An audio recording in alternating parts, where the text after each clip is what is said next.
and digging a hole with that. You've got far more power, far more depth to your insight. And that's why you understand why the superpower mindfulness is essential. But it's not just superpower mindfulness to get wisdom. All your superpowers, even the psychic powers, come from this. When your mind is that strong, you can start to see other beings. You can get these psychic powers, which are very interesting, but only when your mind is very, very still and powerful. And you feel that's possible because you know the energy of a mind which is being enhanced. So this is why mindfulness is very important. And to go back, the doer and the knower, the two halves of the mind, the reason why it becomes empowered is because we don't give any energy to doing, to making, to thinking. So all the energy, instead of being wasted in doing, in thinking, in reacting, it all flows just into knowing. It's like we have this channel of water which can go two ways. You can go into doing things or you can go into knowing things. We do so much, we've got hardly energy left for being passive and to know. That's one of the reasons why people get depressed, because they haven't got any energy left in just bare knowing. So what they know is just so dull, so grey, there's nothing which can actually enhance their happiness. If any of you have ever been to London in around this time of the year, December and January, you know how miserable it can be. First time I went back after 7 years, I went back to visit my mother at this time of the year, because it was Christmas time. I decided to go and visit her then, in December. I couldn't have chosen a worse time of the year. Those who've been to London would recognize this description. In December, the skies are all grey. You can't see any blue sky at all, it's just clouds. Even it rains, this drizzle, which is also grey. All the buildings are all grey stone. And the pavements and the roads is all grey as well. What clothes do people wear in England? Grey suits. It's all grey all over the place. And even worse, what tea do people in England drink? Earl Grey. It's all grey. It's miserable. So no wonder people at that time of the year get depressed. And apparently there's a sickness which only comes that time of the year. Just people get depressed because they can't see anything to enliven their senses. There's no colour in life. There's no richness. And my brother told me that all they did, the only therapy they did to get people out of this depression, they took them into a room with very bright lights. They all wore these Hawaiian shirts with lots of colour and lots of sound, just to get their senses awake again. And this is actually what happens, that when we're depressed, we only see grey. Understand? There's no brightness in life. When you have a relationship with your husband or your wife, you can't see any beauty in them anymore. You say the spark has gone out of our marriage. It's ordinary. Your husband, your wife are the same as you started with, but your mindfulness has gone down. And that's why you can't see what you fall in love with before. You can't see their beauty. You can't see even the beauty in life anymore. It's not life's fault. It's not your husband's fault. It's not your wife. It's not your boyfriend or girlfriend's fault. It's your fault. Wake up. Develop powerful mindfulness. You'll be able to fall in love with your partner again. You'll be able to see their beauty. You'll be able to fall in love with life again. See life's richness. It's what happens. So this is what depression is. You get superpower mindfulness. You get more energy going into the knowing. So you know more. Knowing has got more energy. Because knowing has got more energy, it's turning the wattage up of your awareness. Whatever you see more of. And when you see more of it, it's more happy. There's one thing I discovered through meditation. One of the powerful insights is energy is happiness. Mental energy is equivalent to joy. The more energy you have in the mind, the happier you are. That's one of the reasons I'm a happy monk. I've got lots of mental energy. That's why I can sit up here and talk to you for an hour and a half. 2 hours? An hour? I don't know. Who cares? But that's why you get lots of energy when you're happy. So when the mindfulness receives all the energy, it becomes superpower mindfulness. Not only do you see deeply, but you see with happiness. Anyone who's miserable is not mindful. It's obvious to me. When you get really, really mindful, powerful mindful, you are happy. Energy is happiness. Mental energy.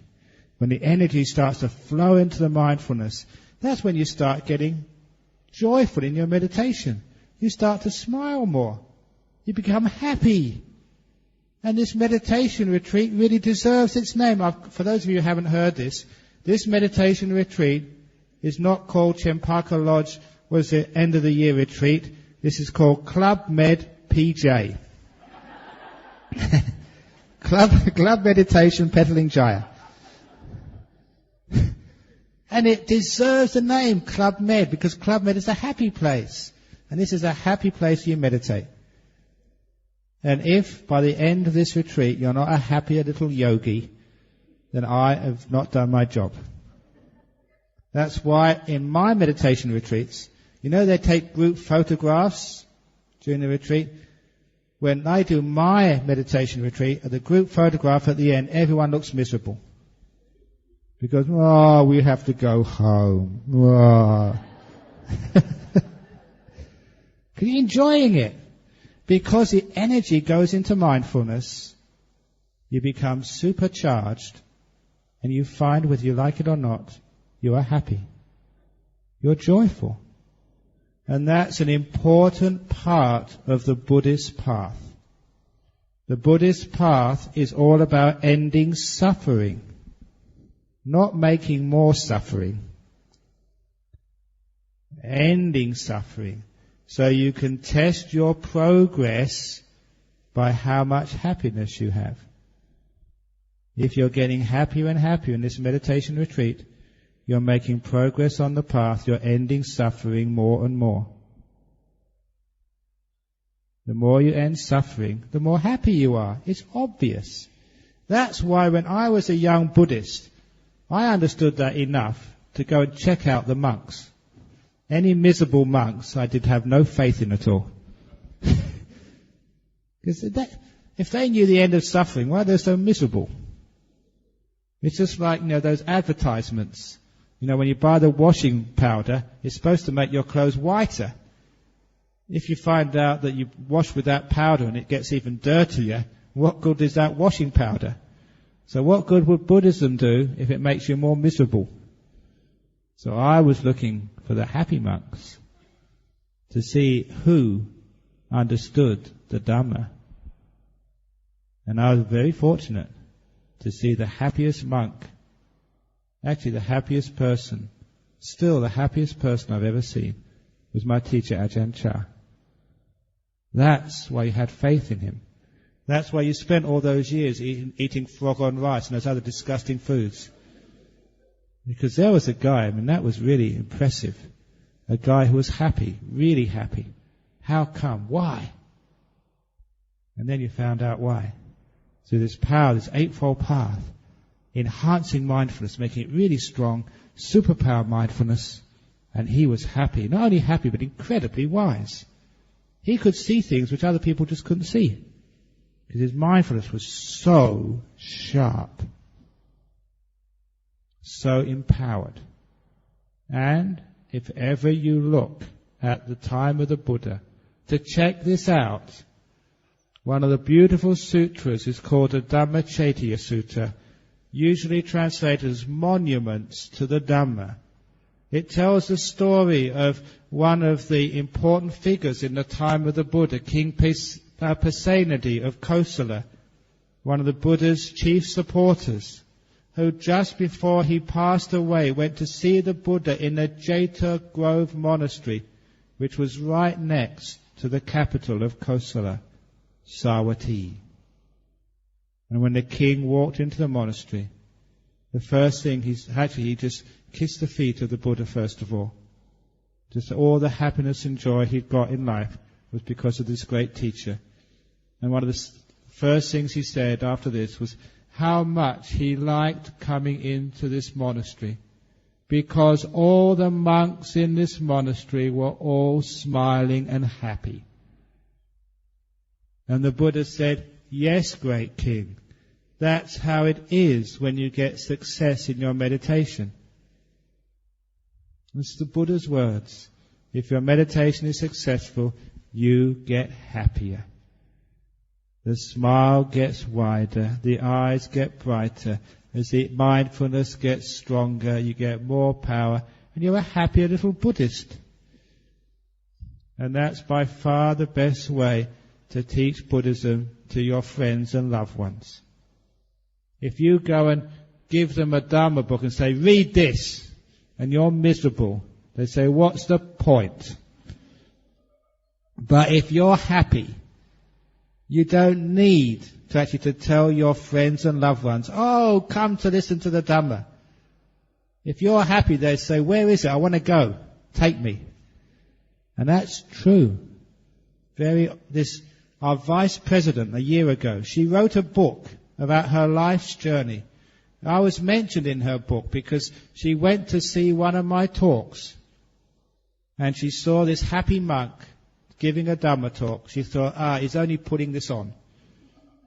In public he smiles, but probably he's like everybody else and gets miserable when he's not on stage. So she wrote this book. She went to check out the monks. She went to follow them to the monastery to see whether this was really real happiness or whether they got miserable sometimes. If you want to check me out, ask Mangala, who's been looking after me the last couple of days. Ask if I shouted at him and got miserable. Or Amata, his brother, who sometimes looks after me in the BGF. Ask people who've not just seen me on stage, but seen me when I first get up in the morning. And then you'll know if this is a happy monk or not. But she checked it out. She found out, it's real happiness. And she wrote in her book, I don't know what those monks were on, but I want some of it. And she became a Buddhist because of that. She saw happiness. Even some years ago, when I was visiting England, visiting my mother, there was one of the monks there. He was working in the prisons. He's doing a really good job. And he managed to convince the prison systems in UK to have what he called a Buddha Grove. What the Buddha Grove was is actually in these open prisons with a bit of land around them. He managed to get some, I think mostly Thai supporters, to donate a Buddha statue, a big one. Some of the prisoners actually built a nice stand, planted trees around. It was a place of peace and quiet for the prisoners to reflect. And this actually was so successful because if you're in the jail, sometimes what you don't have is just quietness to reflect on what you've done and heal the pain of your crime and become a better person. So they built these Buddha groves, and I think there's many of them, maybe 20 or 30 in the prisons in England now, all agreed to by the Home Office. Even though this is it's a Buddha statue, everyone realizes this is a place of peace, whether you're a Christian, a Hindu or Muslim. The prisoners go there to sit quietly and reflect. It's a Buddha grove. And of course you can imagine the good it does.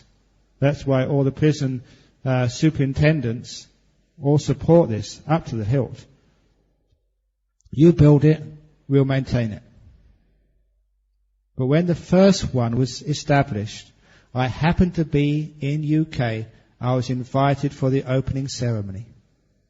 Now, part of the opening ceremony, as many of you Buddhists know, I've been giving the speeches. I think we had the head of the prisons there, not the Home Secretary, but I think the head of the prisons department in UK, the civil servant, and then the governor and a few other dignitaries, MPs. They all gave their speeches.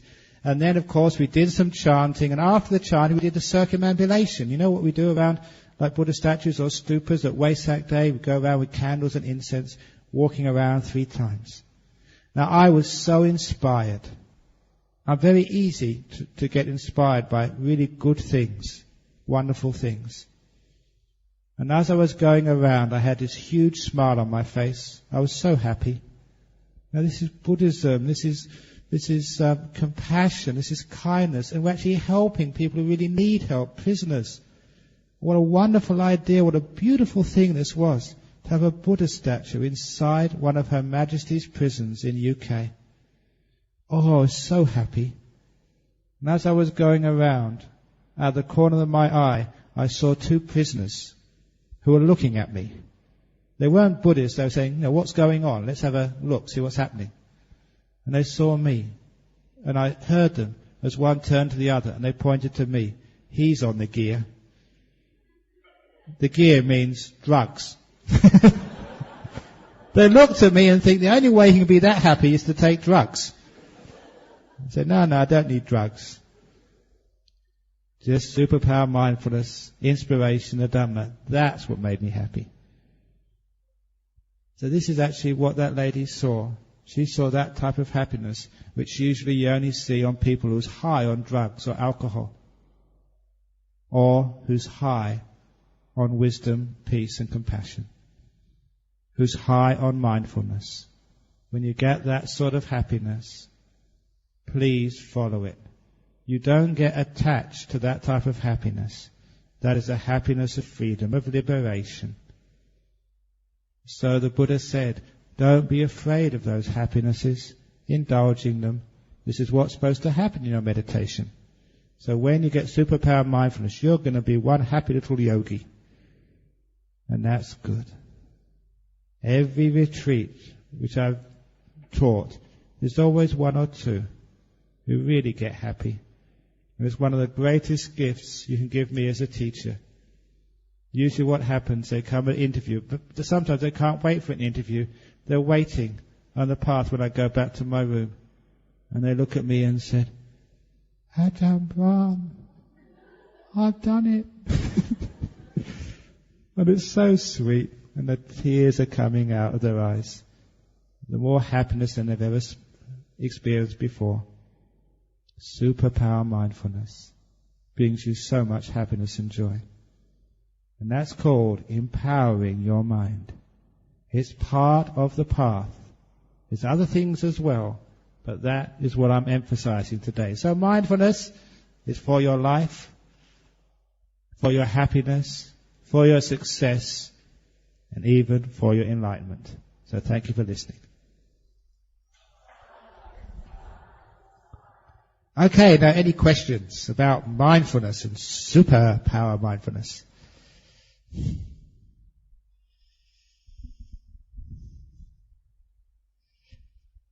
Is there a question? I'll give a special prize for the first question this evening. Who wants the first special prize? Okay, the special prize is, sir, a free haircut. Oh, you get a free haircut. No, I'll give you a free haircut.